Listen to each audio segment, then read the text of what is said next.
एक पापिनी स्त्री की कहानी। पुनरुत्थान की राह। अध्याय 1। बैथानी की मारिया। प्राचीन यहूदी नगर बैथानी में एक स्त्री रहती थी जिसका नाम मारिया था। वह एक सुंदर और आकर्षक महिला थी, लेकिन समाज उसे एक पापिनी कहकर तिरस्कार करता था। उसकी कहानी किसी भी साधारण स्त्री से अलग थी।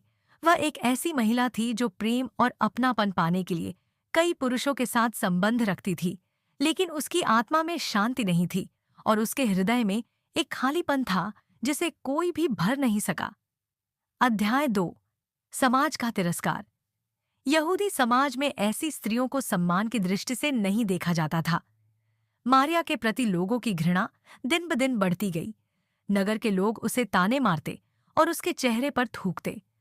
वह दिन रात अपने जीवन के सही अर्थ को खोजने का प्रयास करती, लेकिन उसे कुछ भी समझ नहीं आता था। अध्याय 3। यीशु के चरणों में गिरना। एक दिन जब यीशु बैथानी के नगर में उपदेश दे रहे थे, तो मारिया ने सुना कि वह एक अद्भुत गुरु है जो प्रेम और दया की बातें करते हैं। वह लोगों से छिपती छिपाती उनके पास पहुंची। उसके मन में डर था कि लोग उसे देखकर भगा देंगे, लेकिन यीशु की उपस्थिति ने उसे एक अनजानी शांति दी। जैसे ही उसने यीशु को देखा, उसकी आंखों से आंसू बहने लगे। वह उनके चरणों में गिर पड़ी और फूट फूट कर रोने लगी। अपने आंसुओं से उसने उनके पांव धोए और अपने लंबे बालों से उन्हें पोंछने लगी। फिर उसने एक महंगे इत्र का पात्र खोला और उसे उनके चरणों पर उड़ेल दिया। अध्याय 4। शत्रुता और आलोचना। यह दृश्य देखकर वहां उपस्थित फरीसी और अन्य लोग क्रोधित हो गए। उन्होंने सोचा, अगर यह आदमी सच में कोई नबी होता तो इसे पता होता कि यह कौन स्त्री है और इसका अतीत कैसा है। लेकिन यीशु ने उनकी बातों की परवाह नहीं की। उन्होंने मारिया की ओर प्रेम से देखा और कहा, मारिया, तेरे पाप क्षमा किए गए, तेरा विश्वास तुझे बचा चुका है। अध्याय 5। एक नया जीवन। इस क्षण ने मारिया के जीवन को पूरी तरह बदल दिया।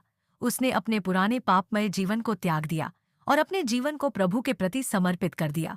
वह यीशु के पीछे चलने लगी, उनके उपदेशों को सुनने लगी और उनका अनुसरण करने लगी। अध्याय 6। क्रूस और पुनरुत्थान।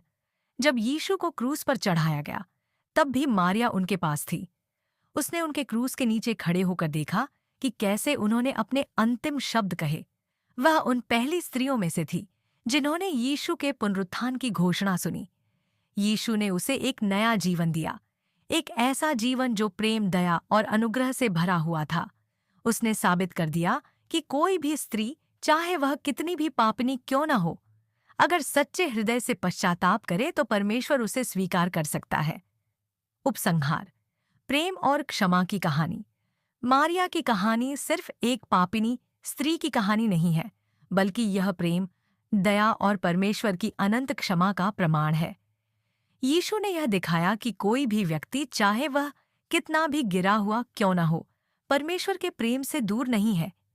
यह कहानी हमें यह सिखाती है कि समाज भले ही हमें ठुकरा दे, लेकिन यीशु हमें स्वीकार करते हैं। उन्होंने मारिया को नया जीवन दिया और वे हर किसी को नया जीवन दे सकते हैं जो सच्चे दिल से उनके पास आता है।